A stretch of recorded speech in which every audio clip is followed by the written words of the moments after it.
There's a particular kind of person who can spend 3 hours lying on a couch, doing nothing by anyone else's definition, yet inside their mind, they're building empires.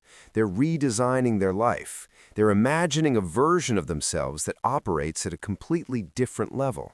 And then they get up, make a snack, and go back to lying down. To the outside world, this looks like contradiction. Even to themselves, it often feels like failure. But what if the story is more complicated than that? What if what looks like laziness and what feels like dreaming big are actually two symptoms of the same underlying psychology, and not in the way you might expect? Most people assume that the gap between dreaming and doing is a motivation problem, that people who dream big but move slowly are simply lacking discipline, willpower, or the right mindset. Pop culture has a word for them. Psychology, it turns out, has something far more interesting to say. The common assumption goes like this: big dreams are inspiring. Action is the natural result of inspiration, and therefore, anyone who has the dreams but not the action must be missing something. Maybe they're afraid. Maybe they're lazy at their core. Maybe they don't actually want it badly enough. This is the story most people tell, and it's remarkably incomplete. What research in cognitive neuroscience suggests is that the relationship between imagination and action isn't linear. It doesn't flow like a pipeline from thought to behavior. The brain systems that generate vivid future thinking and the systems that initiate real-world action are actually distinct, and in some people, they can become partially decoupled. The dreaming feels extremely real, extremely motivating, and yet the bridge to sustained behavior simply doesn't activate the way it does in others. This isn't a character flaw, it's closer to a wiring pattern.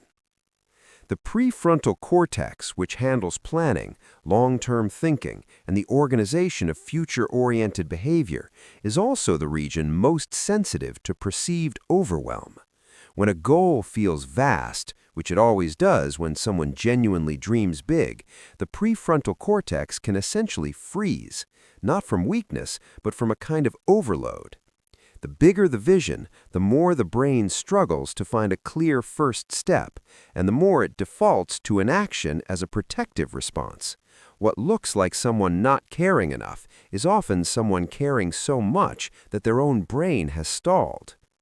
There's also something important happening in the dopamine system. Dopamine is commonly described as the pleasure chemical, but that's a simplification. It's more accurately a reward anticipation chemical. It fires not when you achieve something, but when you anticipate achieving it. And here's where it gets interesting.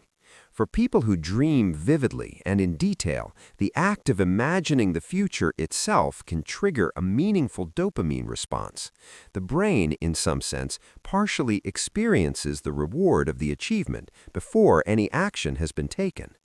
A 2011 study by Gabriele Oettingen found that people who engaged in vivid positive fantasies about achieving a goal actually showed lower energy and motivation to pursue that goal compared to those who imagined the obstacles involved. The fantasy, biologically speaking, had partially satisfied the hunger. This doesn't mean dreamers are deluding themselves into failure. It simply suggests that the brain doesn't always distinguish cleanly between imagined success and real progress. The signal of satisfaction arrives before the work does. Now, layer onto this something about identity. Many people who describe themselves as lazy are not actually low-effort individuals. They are, more precisely, highly selective where their effort goes.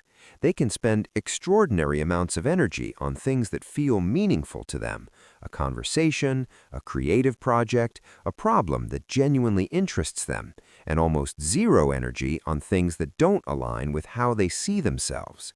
This isn't laziness in the classical sense, it's identity-based motivation, and it's one of the more robust findings in motivational psychology.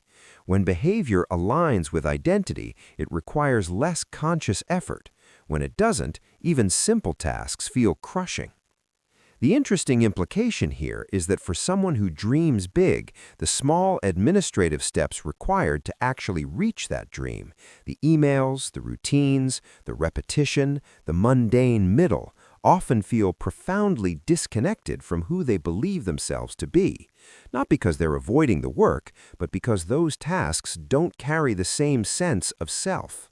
They can see the peak with complete clarity. The middle ground just doesn't feel like them yet. This is where the psychology gets genuinely nuanced.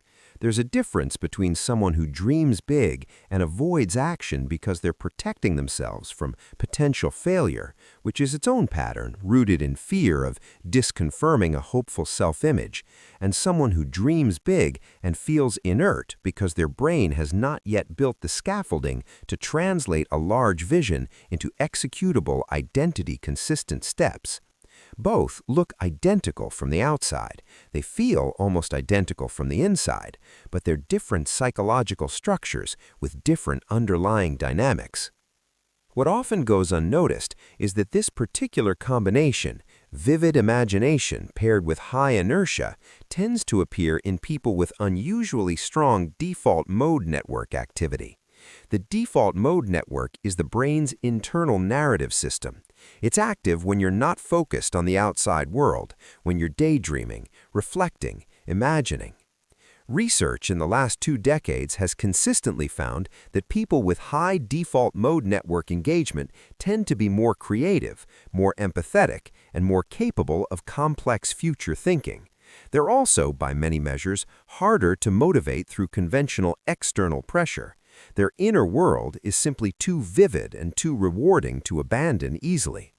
So when someone with this profile appears unmotivated, what they're often experiencing is a collision between a rich internal landscape and an external world that demands they compress that landscape into tasks, timelines, and deliverables.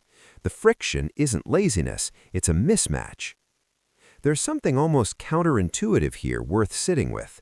The very capacity that makes someone a big dreamer, the ability to hold complex, emotionally vivid future states in the mind, is the same capacity that can make the present moment feel flat by comparison. If you can see something extraordinary with complete internal clarity, ordinary reality takes on a kind of dullness. The couch isn't appealing because of laziness, it's a waiting room. Waiting for the moment when the internal vision and the external world finally feel close enough to justify the leap. Whether that moment ever comes and how people navigate the space between dreaming and arriving is where things become more individual. Some people find systems that translate their vision into small enough pieces that the identity mismatch dissolves. Others get stuck in the waiting indefinitely. Neither outcome is a measure of intelligence or character. It's largely a question of whether someone has ever been taught or taught themselves how to build that bridge. What this pattern reveals more broadly is something about how modern culture handles ambition.